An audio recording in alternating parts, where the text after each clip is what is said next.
Halo semuanya, selamat datang di channel Setelah Tanda Tanya.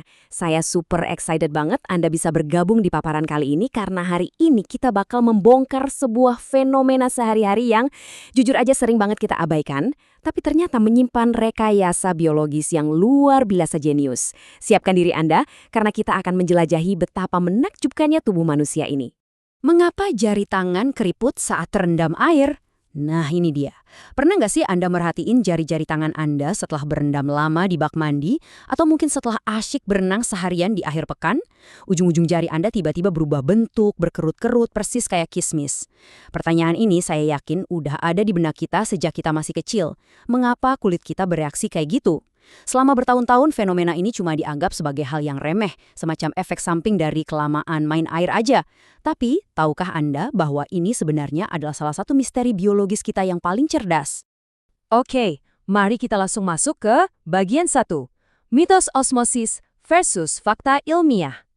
Jadi gini, selama puluhan tahun, bahkan waktu kita belajar sains di sekolah dasar dulu, kita sering dikasih jawaban yang kedengarannya masuk akal, tapi ternyata 100% keliru. Dulu, para ilmuwan dan guru kita berpikir bahwa kulit kita itu ibarat spons. Ini sesuai dengan teori osmosis yang bisa Anda lihat di sisi kiri. Katanya, saat direndam air, lapisan luar kulit kita menyerap air secara membabi buta, membengkak, dan akhirnya mengerut karena kelebihan cairan. Terdengar logis kan? Tapi coba kita pikirin lagi deh, kalau teori spons ini benar, mengapa cuma telapak tangan dan telapak kaki kita yang mengerut? Mengapa seluruh tubuh kita, lengan, perut, wajah, nggak ikut membengkak dan keriput jadi kayak kismis raksasa? Jawabannya ada di sisi kanan. Pengeriputan ini sama sekali bukan proses pasif, di mana air meresap masuk. Ini adalah reaksi biologis yang sangat aktif, terencana dan dikendalikan langsung oleh otak dan sistem saraf Anda. Nggak nyangka kan? Kunci dari misteri ini sebenarnya ada pada jenis kulit spesifik di telapak tangan dan kaki kita. Di dunia medis, ini disebut sebagai glabrous skin atau kulit glabrus. Kulit jenis ini unik banget.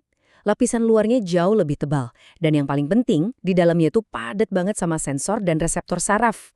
Sensor-sensor ini non-stop mengirimkan sinyal impuls listrik ke otak buat ngebaca tekstur lingkungan sekitar kita. Dan fun fact-nya, kita nggak sendirian punya kulit kayak gini. Hewan primata seperti kera ekor panjang makaka, dan hewan dengan sensitivitas super tinggi seperti tikus mondok berhidung bintang juga punya kulit glabrus ini untuk mendeteksi lingkungan mereka. Lanjut ke bagian 2, peran sistem saraf simpatik. Mengetahui kalau kulit ini penuh dengan saraf, membawa kita pada sang arsitek sebenarnya di balik jari yang keriput. Poin krusialnya ada di rangkaian reaksi berantai ini. Saat tangan Anda terendam air, keseimbangan garam di kulit mulai berubah. Nah, perubahan ini memicu serabut saraf di jari-jari Anda. Sistem saraf otonom tubuh Anda, alias sistem mode autopilot yang juga mengontrol detak jantung tanpa Anda sadari, langsung mengambil alih. Sistem ini mengirimkan sinyal darurat untuk mempersempit pembuluh darah di bawah permukaan kulit. Proses yang disebut vasokonstriksi. Waktu pembuluh darah ini menyempit drastis, volume darah di bawah sana otomatis berkurang. Akibatnya, kulit bagian atas kehilangan penyangganya dan langsung ketarik ke bawah, menciptakan lembah dan lipatan yang kita lihat sebagai keriput. Jadi ingat ya, ini adalah tarikan dari dalam, bukan pembengkakan dari luar. Terus kenapa ada angka 5 di sini? Karena pengeriputan jari itu nggak terjadi secara instan. Butuh waktu paparan air terus-menerus selama kurang lebih 5 menit, sampai sistem saraf simpati kita memutuskan buat ngaktifin respons ini. Inilah alasan kenapa tangan Anda nggak langsung keriput waktu cuma numpang cuci tangan sebentar, atau pas nggak sengaja kena cipratan hujan.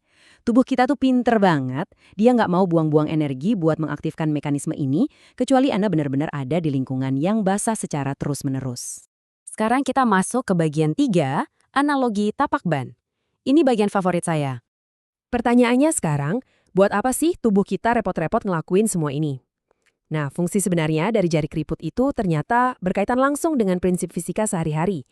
Coba deh bandingkan ujung jari Anda yang lagi keriput dengan alur atau tapak pada ban mobil. Pernah mikir nggak, kenapa ban mobil itu nggak dibuat mulus aja? Karena kalau jalanan basah, ban mulus bakal mengalami aquaplaning atau tergelincir, hilang kendali. Alur pada ban itu fungsinya sebagai kanal pembuangan air supaya karet ban bisa mencengkram aspal dengan kuat. Dan coba tebak, hal yang sama persis terjadi pada jari kita. Kerutan-kerutan itu ngebentuk kanal air. Saat Anda menekan permukaan basah, air di ujung jari akan mengalir keluar lewat saluran-saluran ini, memungkinkan kulit kita buat nempel dan mencengkram benda licin dengan jauh-jauh lebih kuat. Kerutan pada jari yang basah bertindak seperti alur pada ban, mengentuk saluran agar air dapat mengalir. Analogi brilian ini dicetuskan pada tahun 2011 oleh Mark Cenggizi, seorang ahli neurobiologi evolusioner. Dia dan timnya mempelajari puluhan foto jari yang keriput dan menemukan bahwa kerutan itu bukan sekedar pola kusut yang acak loh. Mereka ternyata membentuk jaringan pembuangan air yang super efisien, berpusat dari tengah ujung jari dan menyebar ke arah luar. Hipotesis revolusioner inilah yang akhirnya benar-benar mengubah cara dunia sains melihat fenomena mandi yang kelihatan sederhana ini. Bagian 4. Keuntungan evolusi dan jejak penemuan ilmiah. Tentu saja, sains itu nggak dibangun dalam semalam. Perjalanan buat nyatuin teka-teki evolusi ini butuh waktu puluhan tahun. Dimulai dari tahun 1936, dua dokter menyadari sebuah anomali aneh. Pasien yang punya kerusakan saraf di lengan, jari-jarinya sama sekali nggak mengerut walau direndam air berjam-jam. Jari mereka tetap mulus. Itu petunjuk pertama kalau saraf adalah tokoh utamanya. Melompat ke tahun 2003, para ilmuwan akhirnya berhasil memetakan gimana sistem saraf simpatik memicu penurunan aliran darah tadi. Dan puncaknya, di tahun 2021, eksperimen fisik akhirnya membuktikan teori cengkraman air ini secara nyata. Eksperimen tahun 2021 ini seru banget. Peneliti Nick Davis ngadain uji coba di British Science Museum. Dia minta para pengunjung buat mindahin benda-benda basah dan kering. Pertama, pakai tangan normal. Terus, mereka disuruh ngerendam tangan di air hangat sampai keriput dan ngulang tes yang sama. Hasilnya, jelas banget. Mengambil benda basah pakai jari yang udah keriput ternyata butuh tenaga yang jauh lebih sedikit dibanding waktu jari mereka masih mulus. Tangan keriput terbukti secara signifikan nggak gampang tergelincir alias anti-slip. Kenapa fitur anti-slip ini sepenting itu?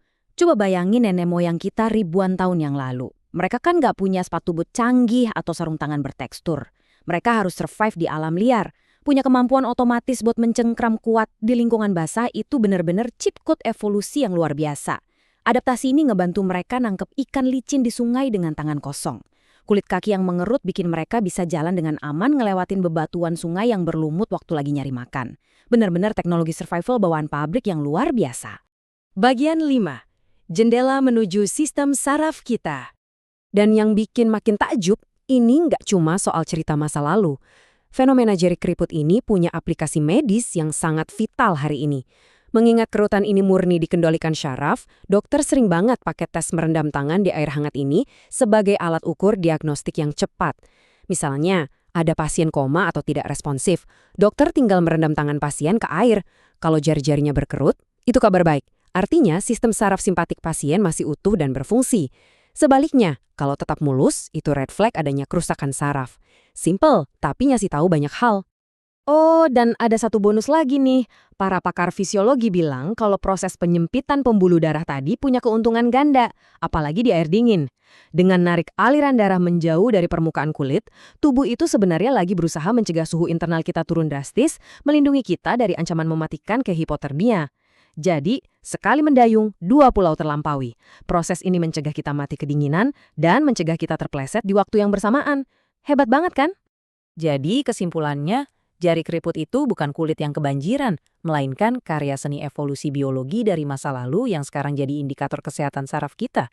Ini ninggalin satu pertanyaan yang bikin penasaran, kalau fenomena sesederhana jari keriput di kamar mandi aja ternyata adalah teknologi bertahan hidup tingkat tinggi, fitur adaptasi rahasia apa lagi yang sebenarnya lagi disembunyikan sama tubuh Anda sekarang? Teruslah bertanya, teruslah mengamati, karena tubuh Anda jauh lebih cerdas dari yang Anda bayangkan. Terima kasih sudah menemani paparan kali ini, sampai jumpa di pembahasan selanjutnya.